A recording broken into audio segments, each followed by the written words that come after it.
பாடியில் temperature fluctuations இருக்கா? திடீர்னு குளிருது, திடீர்னு வேர்க்குது, நார்மலாக இருந்துகிட்ருக்கோம், திடீர்னு குப்புன்னு வேர்த்து ஊற்றுது. இந்த மாதிரி அப்பப்போ மற்றவங்க எல்லாம் நார்மலாக இருக்காங்க, எனக்கு மட்டும் பாடியில் இந்த டெம்பரேச்சர் ஃப்ளக்சுவேஷன்ஸ் இருந்துகிட்டே இருக்குது. அல்லது எப்போவுமே பாடி ஹீட்டாகவே தெரியுது, எப்பவும் ரொம்ப அதிகமான ஹீட் தெரிஞ்சிட்டே இருக்குது. இந்த மாதிரி நீங்கள் சிரமத்தில் இருக்கீங்க. இது ஏதாவது கம்ப்ளைண்ட்ஸா? இது உடல் ரீதியான பிரச்சனையா?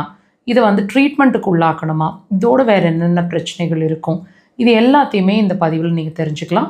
முழுசாக பாருங்கள். இதுக்கான சொல்யூஷன் என்ன அப்படிங்கிறதையும் நாங்கள் சொல்கிறோம், பாருங்கள். இப்போ இந்த பிரச்சனை, அதாவது பாடி டெம்பரேச்சர் ஃப்ளக்சுவேஷன்ஸ் இருக்குது அப்படின்னா கூடுதலாக வேறு என்னென்ன சிரமங்கள் இருக்கும்? கண்டிப்பாக ஞாபக மறதி நிறையா இருக்குங்க. ரீசண்டாகவோ ரொம்ப நாளாகவோ ஞாபக மறதியில் பிரச்சனையில் உங்களுக்கு சிரமம் கொடுத்துட்டே இருக்கும். அது மட்டும் இல்லை, படபடப்பு, பால்பிட்டேஷன்ஸ் அப்படிங்கிறது, ஏதாவது விஷயங்களை கேட்டால் உடனே படப்படன்னு ஆயிடுறது, அல்லது சாதாரணமாக படுத்துட்டு இருந்தேன் திடீர்னு படப்படப்படன்னு இருக்குது, இந்த ஃபீலிங் இருக்கும்.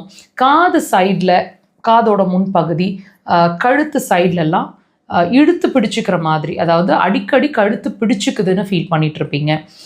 அது மட்டும் இல்லைங்க, தலையோட சைடு ஃபுல்லாக, ஒரு சைடோ ரெண்டு சைட்லேயோ ஏதோ ஒரு ஆல்டர்னேட் சைடில் ஒரு மாதிரி விறுவிறுன்ற மாதிரி ஒரு ஃபீல் இருக்குது.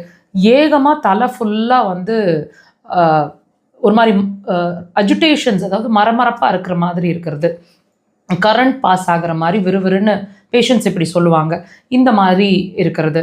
அது மட்டும் இல்லைங்க, பகல் நேரங்களில் கொட்டாவிகள் அதிகமாக இருக்கிறது, ப்ரெஷரில் ஃப்ளக்சுவேஷன், திடீர்னு ப்ரெஷர் நார்மலாக இருக்கிற மாதிரி திடீர்னு ப்ரெஷர் ஜாஸ்தியாகவோ ஹையாகவோ இருக்கிற மாதிரி இருக்கிறது, டெம்பரேச்சர் ஃப்ளக்சுவேஷன்ஸ், இது எல்லாமே இருக்கும்.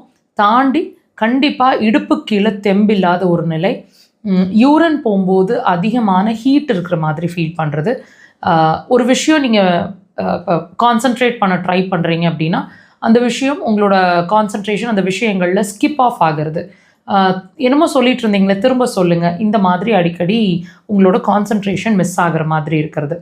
இந்த மாதிரி விஷயங்கள் டெஃபினட்டாக தெரியுங்க. தலைவலிகள் கூட அடிக்கடி வர்ற மாதிரி இருக்கும், தலை பாரம் ஆகிடுற மாதிரி, ஹீட்டாக இருக்கிற மாதிரி, வெயிட்டாக இருக்கிற மாதிரி, கனமாக தெரிகிற மாதிரி, கழுத்து வலி, பொடரி வலி, இந்த மாதிரி விஷயங்கள்லாம் தெரியும். முக்கியமாக உங்களோட ஷோல்டர் பெயின், மேல் ஷோல்டரோ கொஞ்சம் பின் பகுதியிலையோ ரேடியேட்டிங் பெயின் மாதிரி இருந்துகிட்டே இருக்கும். இதெல்லாம் வாட்ச் பண்ணுங்கள். டெஃபினட்டாக இதுக்கான சிகிச்சையை இமீடியட்டாக ஸ்டார்ட் பண்ணணும், அல்லது உங்களோட இருதய உறை வரைக்குமே இது பிரச்சனையை கொண்டு போகும். ட்ரீட்மெண்ட் அக்குபஞ்சர் அதுக்கு சிறந்த தீர்வாக இருக்கும். கண்டிப்பாக ட்ரை பண்ணுங்கள்.